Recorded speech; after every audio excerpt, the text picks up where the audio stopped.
చిన్ననాన్న కొడుకు హైదరాబాద్లో ఉంటాడు, వారాహి బట్టల షాప్లో ఉంటాడు. అయితే వాళ్ళ చిన్న పాపలు ఇటువంటి ఒక 3వ తరగతి అబ్బాయి, 5వ తరగతి అమ్మాయి, వాళ్ళ ఇద్దరు పిల్లలు ఇంత పెద్ద గుడి కడుతుండు మన పెద్ద బాపు. మనము ఏం చేద్దాం బాపు అని అంటే, ఏమో చేస్తాం బిడ్డ, మనకు ఏం చేస్తాం బిడ్డ అని చెప్పేసి చెప్పిండట.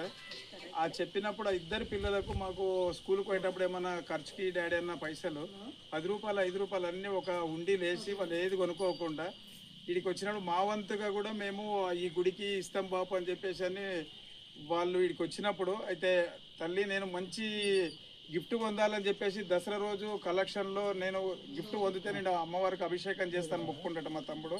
మొక్కినప్పుడు ఫస్ట్ ప్రైజ్గా వారాహి కలెక్షన్ షాప్లో ఫస్ట్ ప్రైజ్ వస్తే ఆయనకు పల్సర్ వచ్చిందట. 2 లక్షల పల్సర్ వచ్చిందని చెప్పేసి అని ఇక్కడ హోమం చేయించడానికి వచ్చినప్పుడు ఆ ఇద్దరు పిల్లలు ఉండి తీసుకొచ్చి పెద్దబాపు ఇక మా వంతుగా మేము ఉండి డబ్బులు ఇస్తున్నాం బాపు అన్నప్పుడు ఆ ఉండిని తీసి ఏంచితే 3,500 3,500 7,000 రూపాయలు ఇచ్చారు చిన్న పిల్లలు.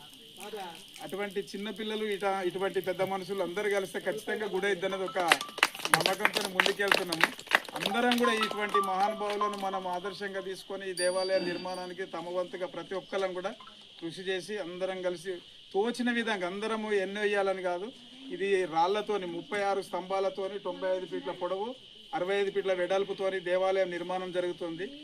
₹1 నుంచి మొదలుపెట్టి ఓల స్తోమత వాళ్ళు కొంతమంది ఇచ్చేటట్టు కూడా ఇక పెద్ద గుడి కడుతున్నాము. ఆ గుడిలో మేము కూడా అందరం భాగస్వామ్యంగా, ఓన్లీ ఇది జలాల్పురం దానో కావేరి సత్యనారాయణ దానో కాకుండా ఇది మా అందరి గుడి అన్న భావనతో అందరు వచ్చి అందరు కూడా ఏ రోజు ఎప్పుడు వచ్చినా కానీ సేవ చేసుకోవడానికి అందరికీ అవకాశం ఉంటుంది. ఈ అవకాశంలో అందరూ పాలు పంచుకొని ఏ సమస్యలున్నా, ఎందుకంటే డబ్బులు ఇవ్వడమే కాదు, మీకు ఎలాంటి సమస్యలున్నా వచ్చి అమ్మవారు దండం పెట్టిపోయిన వెంటనే అందరికీ మాకు నయం జరుగుతుంది అనేది ఎంతోమంది వచ్చి ఇక్కడ అమ్మవారికి శుక్రవారము నెయ్యి దీపాలు ముట్టిస్తారు నిమ్మకాయలో.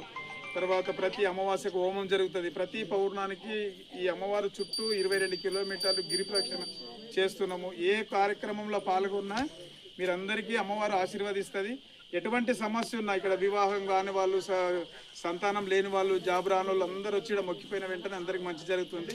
ఈ కార్యక్రమంలో అందరూ పాలు పంచుకొని అమ్మవారి కృపకు పాత్రులై అందరూ మంచిగా ఉండాలని మనస్ఫూర్తిగా కోరుకుంటున్నాను. జై కాళీమాత.